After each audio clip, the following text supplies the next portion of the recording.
Hey there and once again welcome to WS Cubetech, myself Bhagirath Giri. और इस video में हम लोग बात करने वाले हैं प्री रेंडरिंग के अंदर स्टैटिक जनरेशन के बारे में। सो गाइस, पिछले एक वीडियो में हम लोगों ने समझा कि प्री रेंडरिंग क्या होता है और उसकी इंपॉर्टेंस क्या है। अब नेक्स्ट जेएस में प्री रेंडरिंग अचीव करने के दो तरीके होते हैं। जो पहला तरीका है वो है स्टैटिक जनरेशन, दूसरा तरीका होता है एसएसआर यानी सर्वर साइड रेंडरिंग, जिसकी बात हम लोग बाद में करने वाले हैं।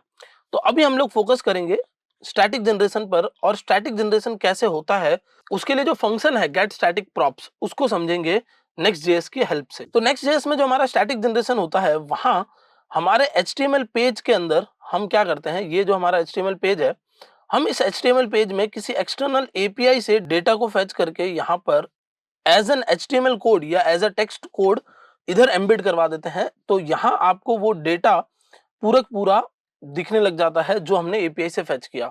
ये होता है नेक्स्ट जेएस के अंदर। इसी को अगर रिएक्ट जेएस में किया जाता है तो कैसे किया जाता है वो समझते हैं, और फिर नेक्स्ट जेएस के अंदर हम लोग चलेंगे। तो रिएक्ट जेएस के अंदर आपका एचटीएमएल पेज तो बनता ही नहीं है, आपके एचटीएमएल पेज पर कुछ होता ही नहीं है। आप जब ब्राउजर पर आ जाते हो उसके बाद में आपकी एपीआई फेच होती है और आपके डेटा को ऐड किया जाता है एज अ टेक्स्ट नोड या एज अ एचटीएमएल नोड, जो कि डॉम की हेल्प से होता है।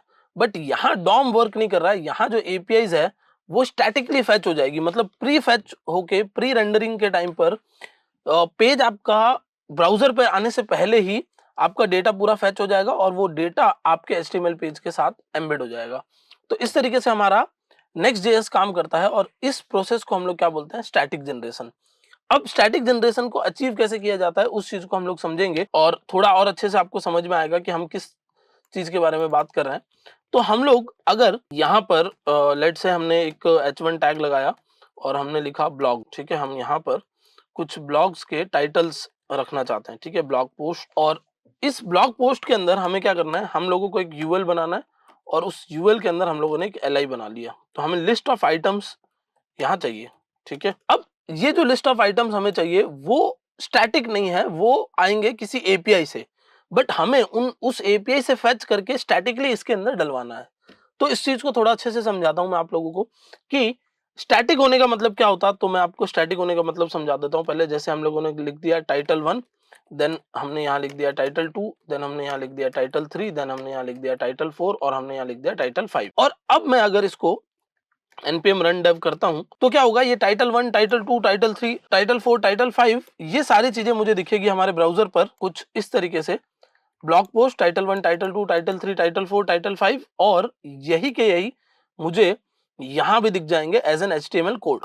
ओके, बट मेरा ये डेटा किसी एपीआई से आएगा और फिर उसको मैं स्टैटिकली दिखाना चाहता हूं, ये होता है स्टैटिक जनरेशन। तो अब इसको हम लोग कैसे करते हैं, तो इसको अचीव करने के लिए आपको यहां लिखना है एक्सपोर्ट और असिंक, एक असिंक फंक्शन बनाना है और उस फंक्शन का नाम है get static props. Okay, get static props क्या करेगा गाइस, गेट स्टैटिक प्रॉप एक predefined preconfigured function है, मतलब हम अपने हिसाब से नहीं बना रहे हैं, यही के नाम रखते हुए इसको बनाना पड़ता है। और नेक्स्ट जेएस के अंदर इसकी पहले से इन्होंने पूरे कॉन्फ़िगरेशन कर रखा है, इन्होंने बता रखा है कि जब ये फंक्शन कॉल होगा, ये जब फंक्शन कॉल होकर जब डेटा देगा तो वो डेटा एज अ प्रॉप इस कंपोनेंट को मिलना चाहिए। ये सारी की सारी कैलिब्रेशन या एक तरीके से ये सारी की सारी अंडरस्टैंडिंग इंटरनली हो रखी है इस कंपोनेंट और इस फंक्शन के बीच में। हमें क्या करना होता है, तो हम लोगों को सिंपली, क्योंकि एक असिंक फंक्शन है तो हम यहाँ एपीआई फेच कर सकते हैं, तो हम जेसन प्लेस होल्डर पे चलते हैं और यहाँ से एक एपीआई लेके आते हैं। और ये जो एपीआई होगी हमारी, ये होगी पोस्ट्स की एपीआई। तो आप देख सकते हो ये हमारी एपीआई है और मेरे पास कुछ 100 यहाँ पर पोस्ट्स आ चुके हैं। तो मुझे ये पोस्ट हमारे ब्राउजर पर दिखाने हैं, हमारे पेज पर दिखाने हैं और स्टैटिकली एम्बेड करवाने हैं। तो इसको कैसे करेंगे हम लोग, तो सिंपली आप यहाँ पर लिखोगे constant response is equals to await and fetch. Fetch का यूज करेंगे, आप एक्सियोस यूज करना चाहो तो वो भी यूज कर सकते हो। और यहाँ पर हम लोग डेटा फेच करेंगे। तो अब क्या हुआ गाइस, हमारे पास डेटा फेच होके आ गया। अब उस डेटा को हम लोग जेसन में कन्वर्ट करेंगे, तो post is equals to and response, यहाँ भी अवेट लगाना पड़ेगा, रिस्पॉन्स डॉट जेसन, ठीक है। ये चीज भी रिएक्ट जेएस में हम लोगों ने ऑलरेडी कर रखी होती है कि रिएक्ट जेएस में एपीआई फेच करना तो हमें आता ही है। तो एपीआई हम लोग फेच कर चुके हैं और हम फाइनली यहाँ से करेंगे रिटर्न।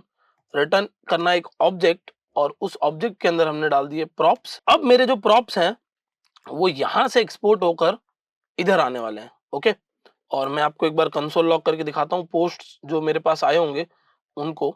तो पोस्ट्स यहाँ पर मैंने लिख दिया, तो हमने यहाँ पर कंसोल लॉग कर दिया पोस्ट्स को, यानी जो पोस्ट हमारे आने वाले थे वो हमने यहाँ कंसोल लॉग करवा दिए। और अब आप एक्सपेक्ट कर रहे हैं कि कंसोल लॉग में आपको यहाँ पर दिखेगा, बट वो यहाँ आपको आउटपुट नहीं दिखाएगा, बिकॉज ये जो फंक्शन है गेट स्टैटिक प्रॉप ये प्री रेंडर होता है, यानी सर्वर एंड पर ही एग्जीक्यूट होता है, क्लाइंट एंड पर एग्जीक्यूट नहीं होता है।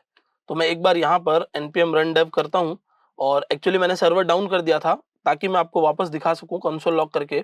तो जब कंसोल लॉग किया हमने तो आप देख सकते हो ये सारे वो पोस्ट जो हमारे एपीआई से फैच होके आ रहे थे वो इस कंसोल में दिख रहे हैं, ना कि इस कंसोल में। ऐसा क्यों हो रहा है गाइज? तो ऐसा होने का बहुत सिंपल सा एक रीजन है कि आपका जो गेट स्टैटिक प्रॉप्स है वो रन होता है किस पे? सर्वर एंड पर, ना कि क्लाइंट एंड पर।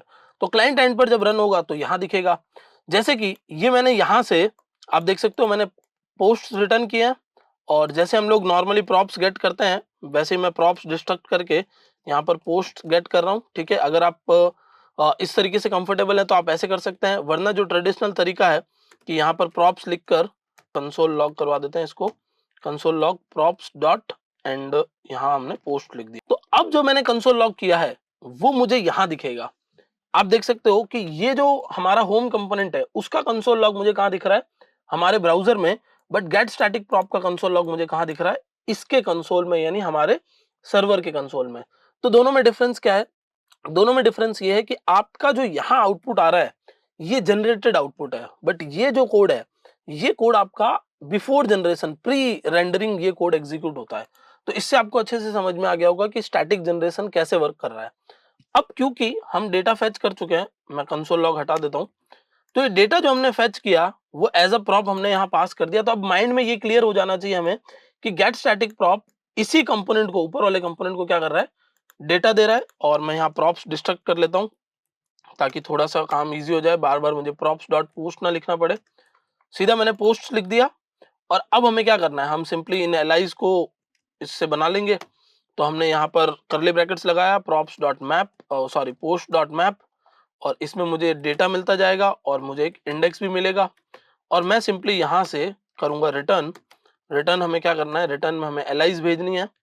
और ये जो डेटा आपका आ रहा है इस डेटा के अंदर हमें डेटा डॉट टाइटल्स मिल रहे होंगे। मैं आपको दिखा देता हूँ, जेसन प्लेस होल्डर पे ये टाइटल है और ये बॉडी है। तो हमें बहुत सारे यहाँ पर टाइटल्स मिल रहे होंगे, और एक हम लोग लगा देते हैं की प्रॉप। की प्रॉप में मैंने लिख दिया इंडेक्स, ताकि ये वाली एरर आनी बंद हो जाए। अब मैं रिफ्रेश करता हूं और आप देख सकते हो कि हमारे पास में इतने सारे ये प्रॉप्स आ गए, ये सारे प्रॉप्स की लिस्ट है। और हम चाहें तो इधर एक एंकर टैग भी लगा सकते हैं। तो लेट्स से आपने बोला कि हम इसको रिडायरेक्ट भी करेंगे, तो हम वैसे तो लिंक लगाते हैं, बट एक बार हम लोग या तो हम लिंक ही ले लेते हैं इधर। तो इंपोर्ट कर लेते हैं, import link from react slash link, और हम क्या करेंगे इधर लिंक लगा देंगे। ठीक है, तो इसको मैं थोड़ा सा स्प्रेड कर देता हूँ और यहाँ हमने लगा दी लिंक। और इस लिंक का फिलहाल href हम लोग क्या करेंगे? एम्प्टी रखेंगे। तो href इज एम्प्टी। और अब आप देख सकते हो यहाँ सारी लिंक्स लग चुकी है, और आप कहीं पर भी क्लिक करके उस पेज पर चले जाओगे और उस ब्लॉग को रीड करना शुरू कर दोगे। तो ये हमारे लिस्ट ऑफ ब्लॉग्स आ गए। इसकी यूआई और भी अच्छी बनाई जा सकती थी, फिलहाल हमने यूआई पे फोकस नहीं किया है। बट अब आपको ये जो दिख रहा है वो कंट्रोल यू करने पर भी आपको दिखेगा, बिकॉज ये स्टैटिक जनरेट हुआ है। आप देख सकते हो यहाँ सारी एलाइज दिख रही है और इन एलाइज के अंदर ये डेटा दिख रहा है। तो जितनी भी एलाइज हमारे पास यहाँ है वो सारी की सारी यहाँ दिख रही है। ऑल्सो ये आप देख पा रहे हो पूरा पूरा वो जो डेटा हमने गेट किया था, ये हमने जो स्टैटिक प्रॉप्स भेजे थे ये वो सारे के सारे पेज के प्रॉप्स हैं। ये सब कुछ आपको यहीं पर नीचे दिख रहा होगा। और इस तरीके से नेक्स्ट जेएस क्या करता है? स्टैटिकली जनरेट करके देता है आपके पेज को, ना कि यहाँ पर आने के बाद एपीआई कॉल होगी और फिर डेटा आएगा। तो इससे भी एक फर्क पड़ता है। वो फर्क क्या होता है कि आपका जब डेटा प्री रेंडर हो जाता है तब काफी सारे काम जो आपके रुक जा रहे थे, लेट्स से आपको कोई ब्लॉग किसी पेज पर है और उस पेज को आपको पर्टिकुलर कहीं पर इंडेक्स करवाना है, तो फिर आपका वो काम रुक जाएगा। अगर आपके कोई कीवर्ड्स यहाँ लगे हुए हैं तो वो आपका काम रुक जाएगा। वो काम ना रुके इसलिए प्री रेंडरिंग के अंदर स्टैटिक जनरेशन को हम लोग यूज करते हैं। दूसरा जो तरीका होता है वो होता है सर्वर साइड रेंडरिंग, जिसकी बात हम लोग बाद में करेंगे। अभी फिलहाल के लिए ये आप देख सकते हो इस तरीके से डेटा आ गया। और लेट से आप कहते हो कि सर हमें सिर्फ यहाँ पर 20 ब्लॉक्स ही दिखाने हैं, तो हम लोग यहाँ पर लिख देंगे स्लाइस एंड 0,100। ठीक है, सॉरी 0,20, ताकि हमें एक टाइम पे 20 ब्लॉग्स ही दिखे। ओके सॉरी, इधर नहीं लिख सकते हम लोग डायरेक्टली, बट हम यहाँ लिख देंगे। ओके, और इधर लगा देंगे पोस्ट्स कॉलन। तो जितने भी पोस्ट्स हैं वो सारे के सारे ना जाके सिर्फ 20 के पहले के 20 पोस्ट यहाँ आ चुके हैं, और ये आपके पोस्ट हो गए।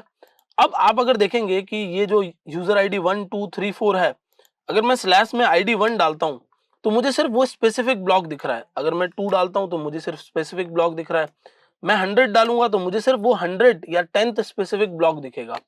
तो इस चीज को हम लोग नेक्स्ट वीडियो में एनेबल करेंगे, जहां हम लोग बात करेंगे डायनेमिक राउट से स्टैटिक जनरेशन कैसे करवाई जाती है। सो आई होप गाइस ये कंसेप्ट आपको अच्छे से समझ में आ गया होगा। That's it for this video, thank you so much for watching.